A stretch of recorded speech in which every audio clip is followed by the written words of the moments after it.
ابو طالب نے خطبہ پڑھا. ہاں نکاح کے وقت آپ صلی اللہ علیہ وسلم کی عمر 25 سال تھی.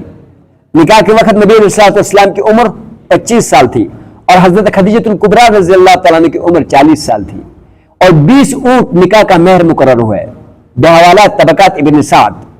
بحوالہ طبقات ابن سعد. اور بعض حضرات نے فرمایا ہے کہ مہر 12.5 اوقیہ چاندی تھی. بعض حضرات نے یہ کہا ہے کہ اس میں جو ہے کیا نام ہے جو مہر تھا وہ 12.5 اوقیہ چاندی تھی جس کے 500 درہم ہوتے ہیں. بحوالہ زرقانی، یہ بات بحوالہ زرقانی میں ہے. اور یہ آپ صلی اللہ علیہ وسلم کا پہلا نکاح تھا اور حضرت خدیجہ الکبریٰ رضی اللہ تعالیٰ عنہ کا تیسرا نکاح تھا. یہ اس کا تیسرا نکاح تھا. تو یہاں پر ایک بات اور پیغام دینا چاہتا ہوں.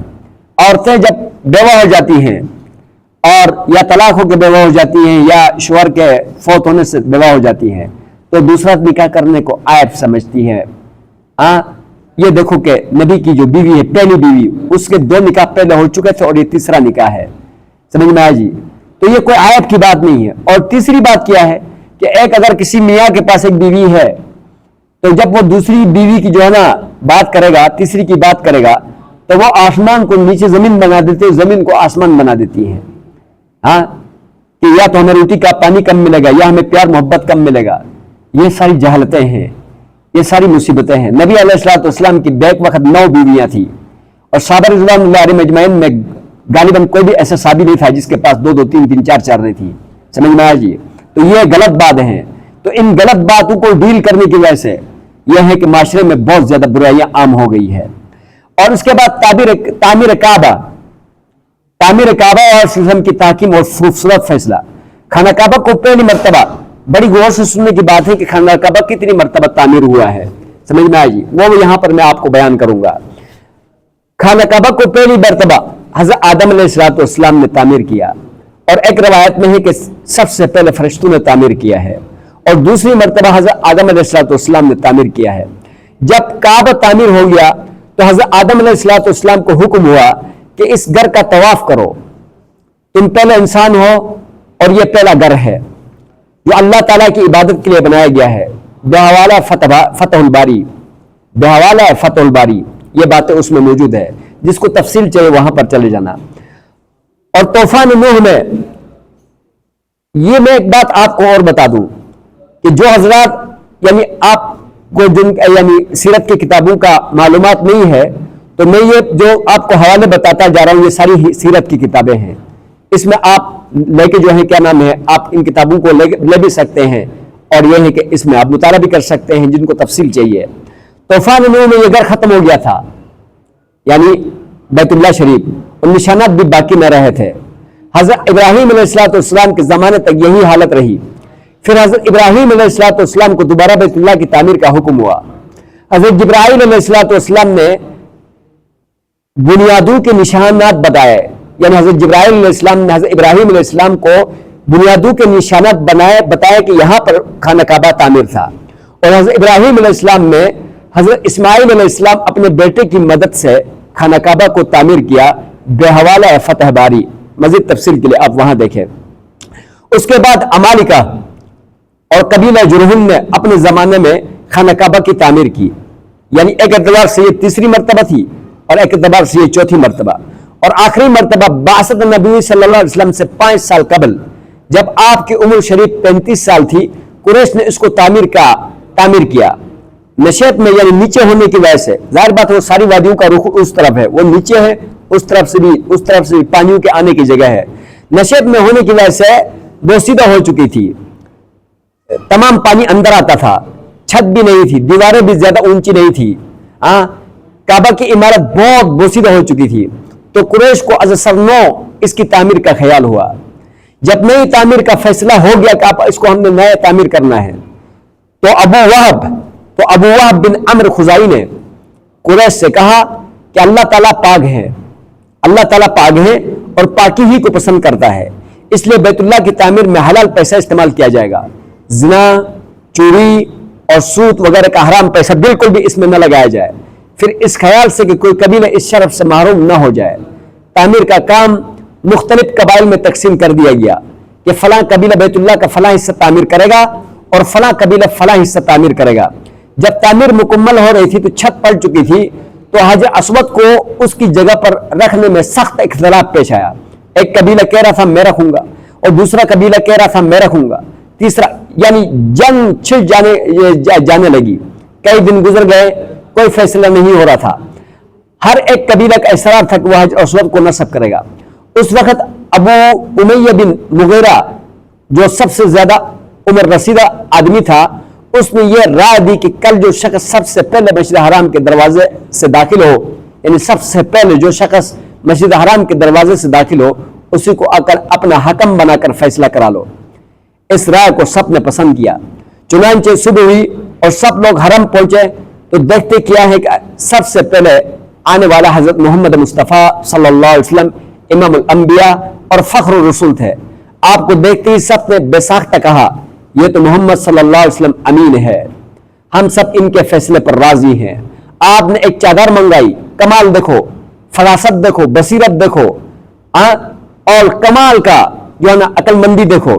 تو نبی علیہ السلام نے ایک چادر منگوائی اور اپنے دست مبارک سے حجر اسود کو اس میں رکھا اور فرمایا ہر قبیلے کا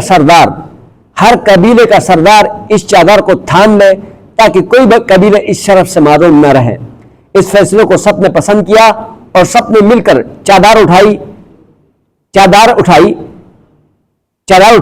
جب چادر میں حجر اسود کو لے کر اس جگہ پہنچے جہاں اس کو رکھنا تھا تو آپ صلی اللہ علیہ وسلم نے بے نفس نفیس آگے بڑھے اور دست مبارک سے حجر اسود کو نصب فرمایا.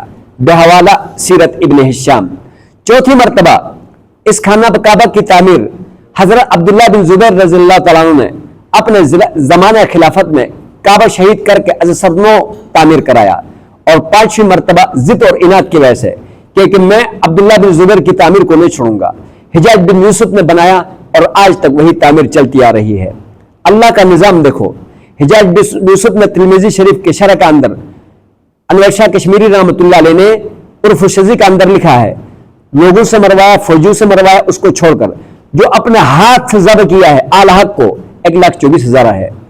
اور اس شخص ہے تو ظالم، لیکن اس کو یہ اعزازات حاصل ہے کہ ایک تو یہ خانہ کعبہ کی تعمیر کی حجاج بن یوسف نے جو آج تک دنیا اس کے طواف کر رہی ہے، اور اس کے علاوہ جو اس کا کمال ہے یہ قرآن مجید فرقان حمید کے اوپر جو زر زبر لگوایا وہ بھی حجاج بن یوسف نے لگوایا.